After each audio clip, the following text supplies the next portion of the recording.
Today we are going to be exploring the infamous Byford Dolphin accident that instantly claimed the lives of 5 men and seriously injuring another. Nearing the end of the video, I will be giving you a link to view the aftermath of the accident. The pictures are just too gruesome to show them in this video. The harrowing Byford Dolphin accident of 1983 saw 5 men lose their lives and a 6th man seriously injured in the most horrifying way 508 feet below the surface of the North Sea. Here is what really happened. On the 5th of November 1983, the Byford Dolphin was drilling in the Frigg gas field in the Norwegian sector of the North Sea. The Byford Dolphin was a semi-submersible, column-stabilized drilling rig operated by Dolphin Drilling, a Fred Olsen Energy subsidiary. It drilled seasonally for various companies in the UK, Danish and Norwegian sectors of the North Sea. This 3,025-ton rig held a crew of 102 people and had a maximum drilling depth of 20,000 feet or 6,100 meters, and it could operate at a water depth of 1,500 feet or 460 meters. As a drilling rig, Byford Dolphin was equipped with advanced drilling equipment and originally met strict levels of certification under Norwegian law, although in latter years it was banned from Norwegian waters. To work at such incredible depth while minimizing risks, we have something called saturation divers. Now, saturation divers are highly paid, and their salaries can easily pass those of medical doctors with many years in their profession. Generally speaking, saturation divers can make up to $30,000 or even $50,000 monthly. But there's a risk why saturation divers make so much money. It is one of the most dangerous jobs in the world. During saturation diving, your body stays under pressure for so long that all your bodily tissues become in equilibrium with the inert gases in the breathing mixture, which are either helium or nitrogen. These saturation divers leave the safety of dry land and enter pressurized living quarters, after which they are transferred down to an underwater habitat by way of a diving bell. Once they are saturated, they will stay under intense pressure and breathe a mixture of oxygen and helium for weeks until their tour of duty is over and they can be decompressed. This decompression procedure can last up to 2 weeks depending on the depth these divers were working at. Life is exhausting, claustrophobic, and intense for these divers. Breathing this specialized mixture causes chills throughout their body due to the helium, and there is an array of medical complications that can arise from long-term exposure to harsh depth, alongside an almost constant risk of death. The chamber system that the divers live in during their working system is near the water's surface, but it is pressurized to 9 atmosphere, about the same pressure as being 295 feet or 90 meters below the surface of the water. Because the chambers are near the surface, the pressure on the outside of the chamber is only 1 atmosphere.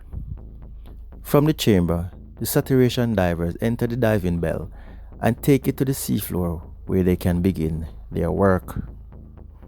Just outside the chamber, 2 tenders or assistants work on clamping and unclamping the diving bell to and from the chamber system.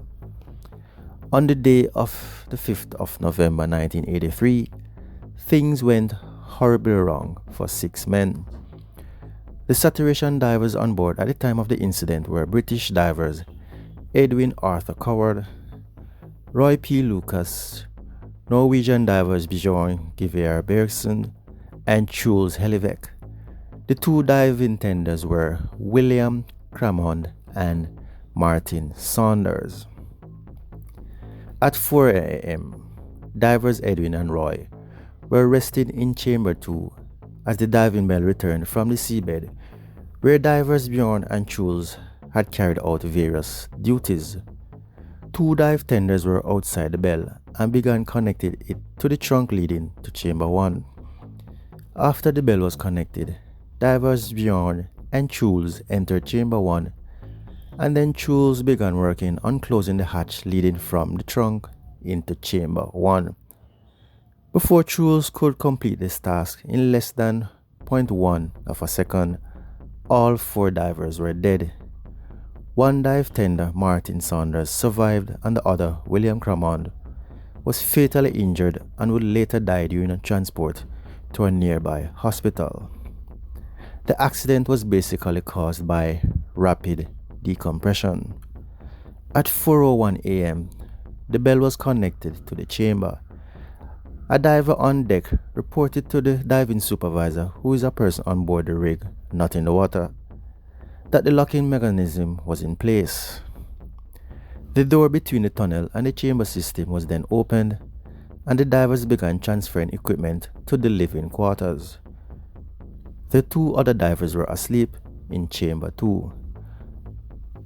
At 4:08 a.m., the second of the divers left the bell, and the diving supervisor slightly increased the pressure in the bell in order to secure a seal on the door and check for any leaks.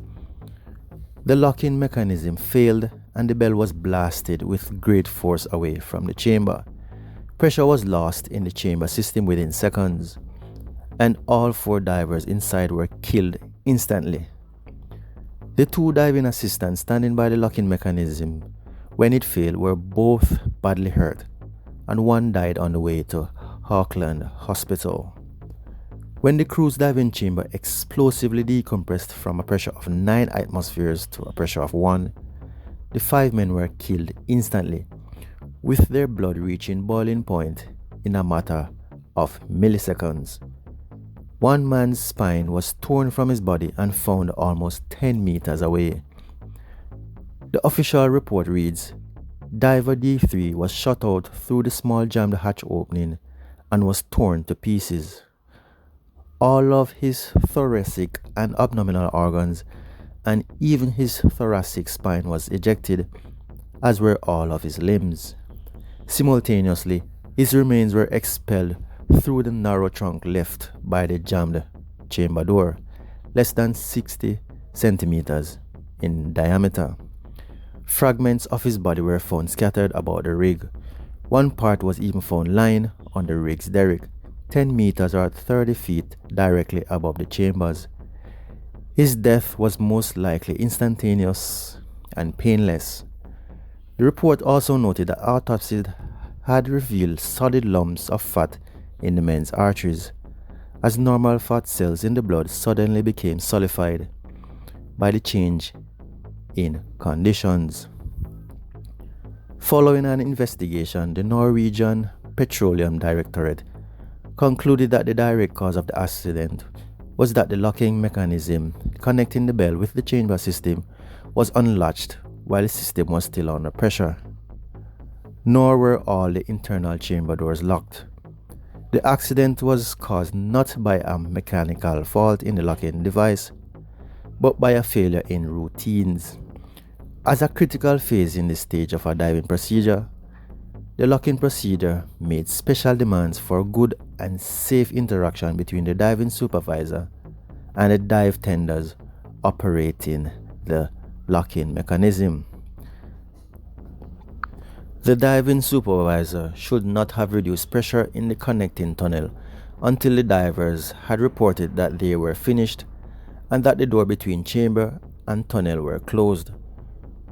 Once pressure in the tunnel had reached 1 atmosphere, the supervisor could have given orders for the connecting lock to be removed, but that interaction failed in this case. The diving supervisor and the diving assistant left out several stages in the normal procedure. The locking device was opened before the door into the chamber had been closed and pressure in the tunnel was reduced. It was not possible to determine why this had happened, since one of the diving assistants died in the accident. The official inquiry report suggested that the divers involved in the accident had been subject to an inappropriate work routine during the time immediately before the accident. Between August 15th and November 15th, 38% of Bell excursions exceeded the maximum permitted time of 8 hours. These excursions are measured between disconnection from and reconnection to the pressure chamber. Nor was a shift plan in place during the period in which the accident occurred, and no log of working hours had been kept for the divers. There's a link in the video description below to view the accident report and view the pictures. Viewer description is advised. So this was the incident. This was the Byford Dolphin accident.